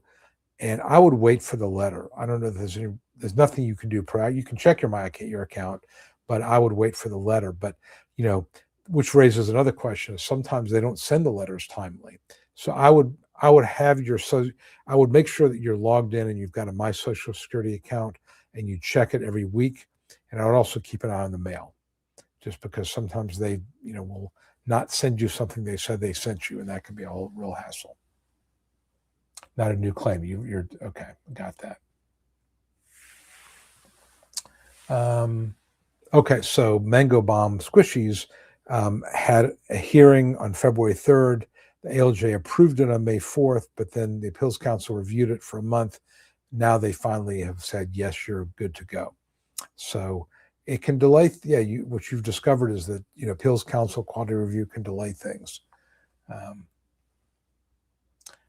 Medicaid cutoff for 6 months because Medicaid is a low income program, and if you qualify for Medicaid, it's because you have limited resources and assets, and it's basically for people who have very little asset in terms of assets. It's an anti-poverty program. SSDI kind of raises you above that level many times, not always, many times, and so if you're approved, there could be a gap sometimes of 3 months, it could be a year, it could be no gap, where the SSDI offsets your Medicaid and before your Medicare kicks in. That's what's going on there. And since we can look at that, you're my client, we can look at that and figure out if you're going to have a problem with Medicaid and with, depending on the onset date we use. I'll make a note to take a look at that for you. Is it possible, if you can't stand your SGA, even though it's not your fault, the employer calls you another? So what Mr. P is getting at is you get approved for disability and you've used up your trial work period months. And so now you're working and you're under SGA, $1,690 a month gross. And your boss calls and says, I'm scheduling you for overtime because somebody didn't show up. And now you go over that 1690. So you're in overpay status. You could raise that if you're trying to get the overpayment waived, but the bigger problem is you don't get your benefits cut off. So, it's a tough call, to tell you to quit the job, but if your boss is not going to cooperate and it's going to lead to you losing your benefits, then you may have to looking at getting another job. I would tell you, though, the other thing to look at is, are there expenses that you've incurred that allow you to do this job that would come off the top? You need a special chair. You need a special monitor.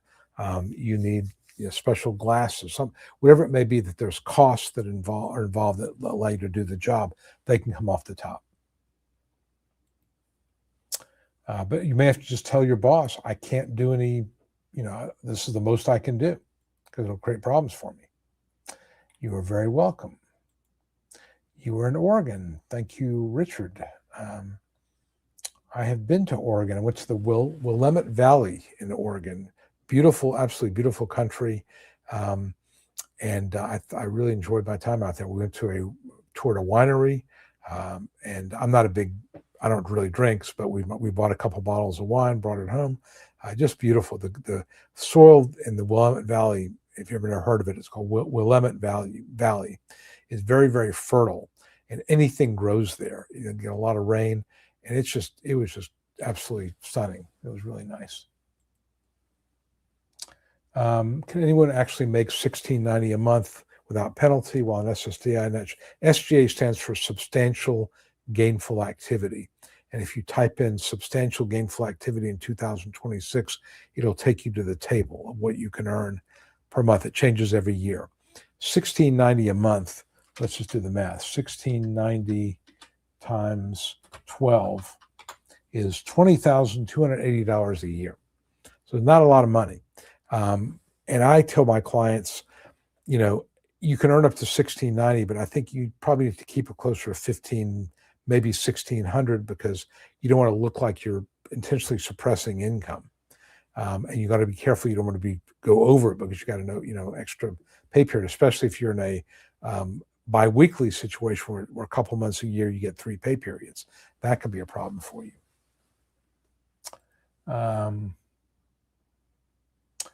Mango Bomb says, my last comment, big tip, the NACA program will allow you to use your Section 8 voucher for 15 years, cover a mortgage. If you're disabled, then it will be 30 years. What is the NACA program? Let's see if I can tell you. It's a housing program. So, not sure. Neighborhood Assistance Corporation of America. So I don't know much about it. it's something to look at. And again, they've got a website, naca.com.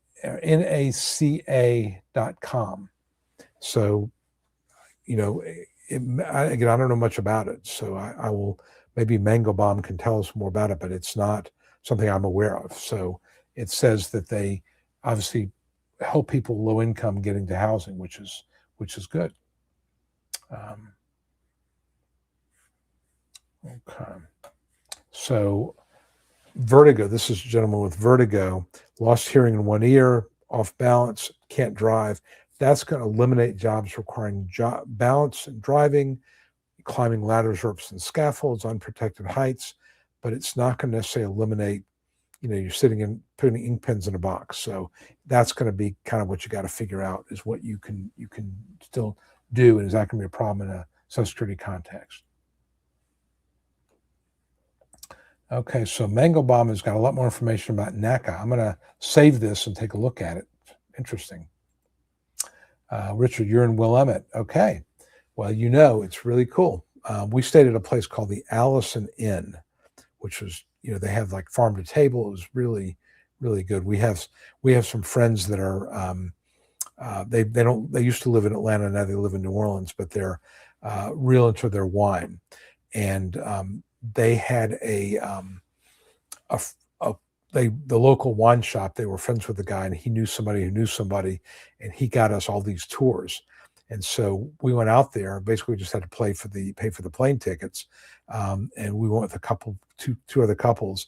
And like I said, I'm not a wine person. I mean, I can tell a really good bottle of wine from not so good, but I couldn't tell you, Pinot Noir from whatever. I'll drink when I drink every once in a while, maybe every 6 months I'll have a glass of wine. I'm not a wine person, but we go out there. And so when you go to a wine tasting, whether it's in California or Oregon, they can start early. And so what they do is they give you like samples of the wine, and you take a little sip and you swish it around and you spit it out, because otherwise you get hammered, and you're drinking wine at 9 o'clock in the morning. Then they give you like crackers and cheese to kind of cleanse your palate. So you may try, 5 or 6 different types of wine in any particular tasting. And again, you're not drinking, you're just spitting it out, because otherwise, it wouldn't work. And then you're having little snacks in between. So it's an interesting idea. And then you learn all about how they make wine, and the barrels they use, and the vines they use, and the soil. I mean, it's like I said, it's more than I could really understand, because that's not my thing. I'm not into it. But it was fun to go out there, and it was fun to see that part of the country I'd never been. And we didn't have to pay for any of it, so that was the best part about it. But it was nice to do that. We had to pay for the hotels, but it was nice to do it. We had a good time. So I don't know that. I mean, I know that California has wine tours. Supposed to be really pretty out there as well. I don't know if we'll ever do that or not, but got to try different experiences. Now, if there was a chocolate tour, sign me up. If there's a popcorn tour, sign me up. But not so much wine. Let's see what else we got here. Okay, so Mango's telling us that NACA programs make homeownership more accessible. Okay, that's cool. That's cool. I will look into that, see if I can get more information about it and share that. Good question. Vibrant Flow, is SS data? No, you get one or the other. It's the same trust fund, and you typically get the higher of the two, but you don't stack them. You don't get both. You don't get retirement and disability. Once you're on disability, it turns into retirement at full retirement age. RIP, they agreed to a remand. Okay, RIP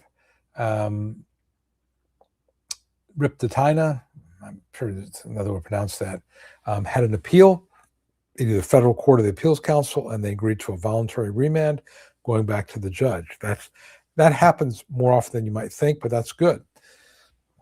Speed things up. Am I required to report earnings on SSD, even under SGA or IRS? IRS will notify Social Security. I think you're supposed to notify them on your My Social Security account, so I would tell you, go ahead and do that. IRS will notify them, but it's always better to be proactive, I think. But yeah, you can do it there, but if you don't, they'll get it through the IRS. Mr. P, I am pending on recon. I do everything I can to stay under, but it's my job to schedule me more hours due to staffing needs. I also get those employees that call out on me. It's impossible to stay under. Well, you may need to change your onset date, because if you are, if it's just a couple months, it wouldn't be a big issue. But if it's ongoing and you're capable of working over SGA, then your onset date may change. And realize you have to be, at less than SGA. It's got to be has lasted or expected to last 12 consecutive months.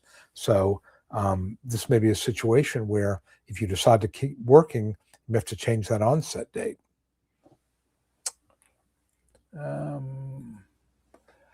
What are you waiting for, love? Hello. You obviously weren't waiting. Hello, how are you? There are chocolate tours. Okay, well, tell me more. Tell me more. I like dark chocolate, actually. I'm kind of a 72, 80% dark chocolate, which is good for you, which means that a lot of it is really good for you, right? But I do have a bit of a sweet tooth. Sweet chocolate is too much sugar, but dark chocolate like the Ghirardelli or the Tony's is actually my one of choice now. Tony's chocolate, which comes in these big thick bars. I think that's really good. But yeah, it's I try chocolate. The other thing I'll do is, before I'm choking here, probably need some chocolate, right? There's a farmer's market, the Buford Highway's farmer's market near me, and it's basically a farmer's market that it brings in food and provisions from literally all over the world. And a lot of restaurants, like Chinese restaurants and Japanese restaurants, will go there to buy, food that is flown in from Japan or China or whatever it may be, Thailand. So they have, they sell stuff in bulk and they have all kind of stuff. They also have chocolates from all over the world. And, Eastern European chocolates, like from Russia, Ukraine, Bulgaria, happen to be really good. Japan are good. So you can pick up chocolates from all over the world, not that expensive at these farmers markets. So whenever we go, my wife and I go, she knows not to even ask. I'm going to find the chocolate from Japan or from Russia or whatever. And, that's always a lot of fun for me, just to try different chocolates. And at one point I was, and I probably should do this again, I was like taking a picture of the label. I would kind of rate it and I put it on a website, just for fun. But I haven't done that in a while, but I probably should go back to doing that because it's kind of fun to do, just to sort of see what it tastes like from different places. There was one out of Ukraine that was really, or Poland or Ukraine, I can't remember. That was like one of the best I really ever had. It was just a really kind of a different flavor, very, very, very nice flavor. It was really good. I think Ghirardelli actually is really good for the domestic chocolates. So that's just my take. Okay, is there a thing to be found disabled for the past year ongoing, but not permanent, going through? Yeah, you can certainly get on disability, and then if you get better, you can come off of it, and you can do the trial work period and keep your benefits for 9 months, and then if you're able to keep working, notify them, and you come off. So, absolutely. And I think if you go in with the idea you don't want to be on permanently, that's a good thing too. It shows you're more credible. Okay. Rip says, I would encourage everyone to get a copy of their case file. Okay. You'd be surprised how much the medical is missing when you submit medical records, be confirmation. Yeah, I think that's right. I mean, Social Security, will lose stuff. I mean, as an attorney, I can see what they've got and I can download it. And I get it as a big PDF file. But if you're not an attorney, you can't get it. You have to hope they send it to you at some point. And it's hard. It used to be you could make an appointment and go look at it. Hard to do that now. But yeah, get a copy of the case file if you can. And if you have an attorney, ask your attorney to send it to you. Ghirardelli, and I have been there in the Ghirardelli factory in San Francisco years ago. I did do a tour there, and that was nice. I didn't know about Texas, but yeah, I've been there. There's a couple of we go up to North Georgia. I'm in Atlanta, but up in North Georgia, Dahlonega, and um, a couple of the places up in North Georgia are trying to think some of the other cities. Dawsonville. There's a couple of like chocolate people that make their own chocolate, um, and so that's pretty good. Those places they typically, but they usually are sweeter. They're not usually making the dark as much. Um, I had a cousin who actually owned a chocolate store up in New York, and unfortunately, it was not a good business because basically his whole business was reliant on gift baskets in the Christmas season. So basically, he did all of his business between October and December. And I remember one year went up there, and the whole family was in there. We were packing gift baskets, you know. And so the problem is, it's just chocolate in particular. It's hard to ship because it melts. You have a courier or something that delivers it, and it gets broken or damaged or whatever. So it was he ended up closing that business at a loss. But he would tell me he used to make chocolate. He would get the actual, you know, cacao, I guess the beans, whatever, and he would mix it, and he would have all these different recipes to mix it.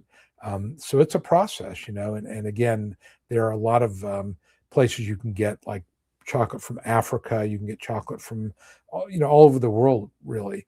Um, One thing you do have to be careful about with chocolate is that there are some places where heavy metals get into the chocolate, and it can be dangerous. In fact, there's a website called Consumer Lab that I subscribe to. You've subscribed to for years, and they do reviews on chocolate. And actually, Ghirardelli, the last review they did said that it failed for heavy metal.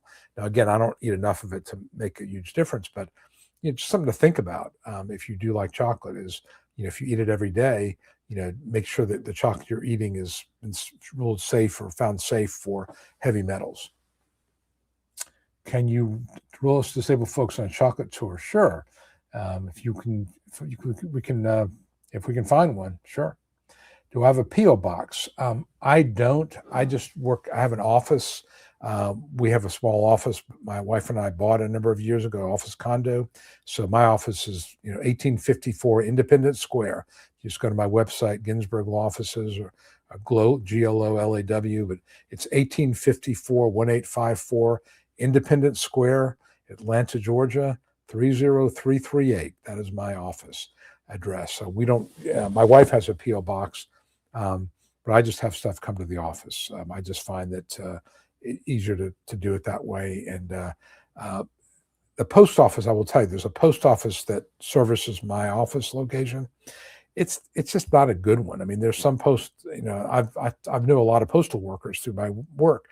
This one, for some reason, they just get the nastiest, meanest, unhelpful people, and it's been a complaint. There's Senator Ossoff here in Georgia has been trying to get this place shut down because it's so unpleasant to go through.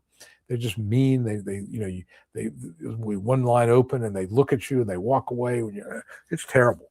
So I stay away from that post office. So my wife has to go in every day and gets her mail at the P.O. box, but I used to do it, but I'm now just have people come and just mail goes to the office, works out fine.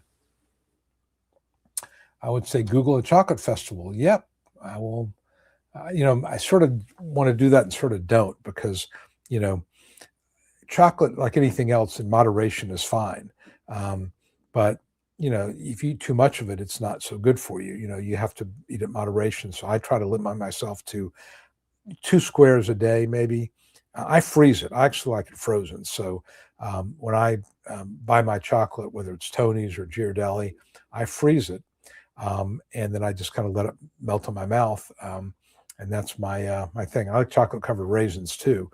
Those are not quite as good for you, but I like that. And I don't like the chocolate with all the crap in it. And I don't like it with, berries or rice or this or that in there, pistachio. I just like plain dark chocolate. That's my thing.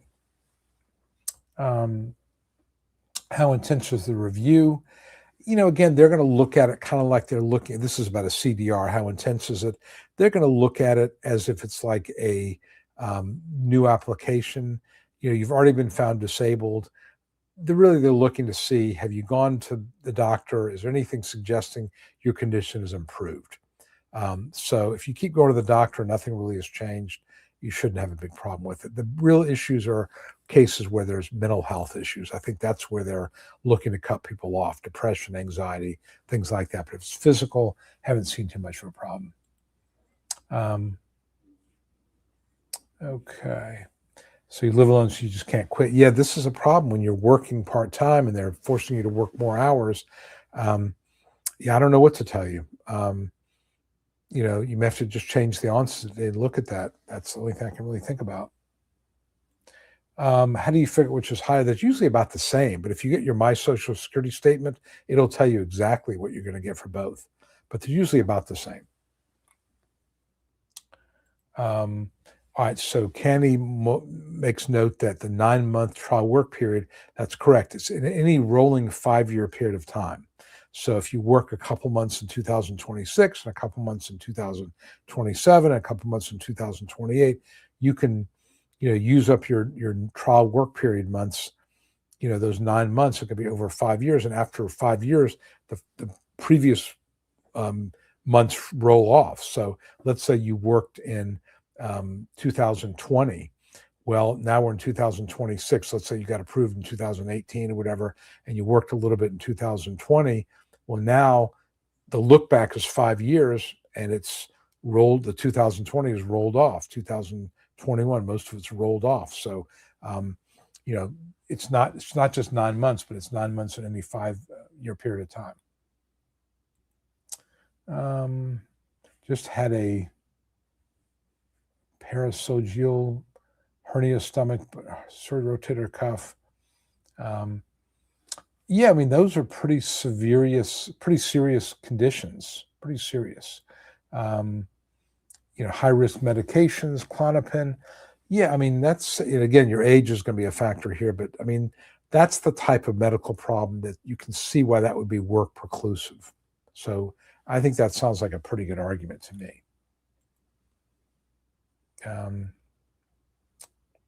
Okay, your dad took early retirement and applied for disability at the same time before retirement age. Once approved for SST, he'll get back pay for the years. Yes, he'll get back pay for the years before he got early retirement. And then for the years he's getting early retirement, since once you're on disability, it bumps you up to full retirement, he'll get the difference. So maybe $200 a month. So there may be, 12 or 13 months of $1,800 a month, your disability benefit. And then once he hits that time where early retirement kicks in, it may be $200 a month difference between the two. So you don't tack it on. It's just, disability and full retirement are about the same. So if you choose early retirement, what you're going for is the difference between the two. All right. So waiting for love is only 43, but you've got pretty significant problems. Yeah, this is one of these cases where, but you don't have enough work. No lawyer, do have enough work credits. Okay. Look, this is a case where you're not over 50, which makes it more difficult, but you've got a really serious problem. Like I've got one coming up, a client with really bad irritable bowel syndrome. And I think she's 43 or 44. I took that case because it's a strong case. There's really solid medical. Yours seems like kind of the same, where it's really, there's a significant problem, going to keep you out for a year, and it's work preclusive. And you've got some significant medical problems, hopefully things that can be fixed that you can go back in the workforce. But for at least the time since you applied or your onset date ongoing, I think it sounds to me like you have a pretty good argument for being disabled. And then at some point down the road, if you get your health back, you could hopefully go back to work, which you'll enjoy, and you'd find more profitable anyway. But yeah, absolutely, I think this is a case. Sure. Call me or email me. Just go to ssdanswers.com, fill it out, and I'll get back to you the next day or so. We can talk about it. Okay, Michael Jennings, and we are getting. Let's see where we're at time-wise here. Where's my time thing? Oh, 5 more minutes to go or so. Okay. Michael is a 100% disabled veteran over 55, just filed for PTSD, TBI, diabetes, and heart attack. Heart damage, just a medical exam. I think went okay. Doctor pointed out the VA acknowledged something. Okay. I mean, I would say, Michael, that the TBI and the heart issues are probably going to be more fruitful to pursue than the PTSD, because again, that's hard to win on that. The diabetes, if it's a problem, it's out of control, that can be helpful. Um, the VA 100% will get you to the front of the line, get you expedited in terms of your case being heard, but it is not going to be binding on Social Security. So I would, probably look more at the TBI, the traumatic brain injury, and the heart attacks, since those are things that are more objective. But the whole thing together may put you over. You're 55. If you could get yourself with a heart issue to a light RFC, no standing walking 6 hours. Or you could walk and stand for 6 hours. You could lift up to 20 pounds with a heart issue. You maybe meet the grid rule, and you can use that argument. So I think you got an argument there. Absolutely. Did home health for 20 years. My pleasure, Vibrant Flow. Dark. Okay, good. Well, let me know what your favorite brand is, and I'll test it out. And if I start kind of keeping track of it, I'll let people know on this live stream when I'm tracking my chocolate consumption and the different brands. Explain daily report. Okay. But yeah, what are you waiting for? Is that what are you waiting for? Yeah, I mean, I think that, again, there may be enough here where, the practical issues you're dealing with on a day-to-day basis, would prevent you from being reliable. I would definitely talk to you about that. Is it wise to continue working with Dacre? My reviews in 28. Well, I think a couple of things. One is how much are you earning, because you don't want to be over SGA and getting yourself into overpay status. I don't think it's a problem working if you're under SGA, or, as long as you keep going to the doctor, because realize Social Security has to strike a balance. On one hand, they want to encourage people to go back to work, right? They want people to try.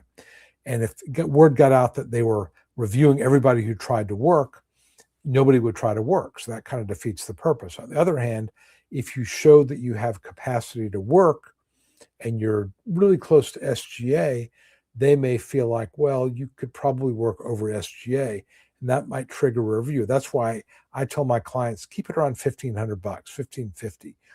That way you're not right at the bumped up against the SGA figure, but you're still making enough to make it worth your while. So I think it depends on what you're earning and whether it's going to be an issue as far as not getting into overpay status. Yeah, they'll look at it. I mean, that's something they're always going to look at, but it's I don't think it necessarily hurts you if you're under SGA. Okay. If you haven't worked in a year, that doesn't matter. That's not a big deal at all, and that just makes sure that shows that you've satisfied the 1 year, duration requirement. You didn't apply till April 7th. What you may do is wait and see if you're denied. You may very well be approved, and you don't need a lawyer. And I tell people all the time, if you've already applied, you're able to fill out the forms, just wait and see what happens. And if it turns out that you're denied, call me. You don't necessarily need to have an attorney at this point. Some people want one, but you know what? If you're already in the process and you can fill the forms out, okay, go for it. And just let me know if you want to talk about it. We can talk about it beforehand. I talked to a guy yesterday who's got Parkinson's, and he's like not quite ready to apply. I said, don't wait and see what happens. And there's no reason to jump into it. It's a big step to take. And if somebody's already applied, I'll say, hey, let's see what happens. Let's just wait. And then we can jump in if you need me to at some point down the road. Mental conditions, again, those can be disabling, but they've got to be pretty significant. Okay. All right. Yes, if you have a minor child, you can get auxiliary benefits, which is helpful, which could be up to 25% of in addition to what you get, but representing 25% of your pay. Cynthia, have a good evening. Good to see you, Cynthia. Hope you're well. Don't know much about Ticket to Work, so I don't want to answer that. I can't. I don't think we could say judges don't care about mental health. I think it's just hard to prove. because there's no way to, you can't take an MRI of your brain and see depression. That's the big issue with mental health. It's got to be proven other ways, and it can be hard.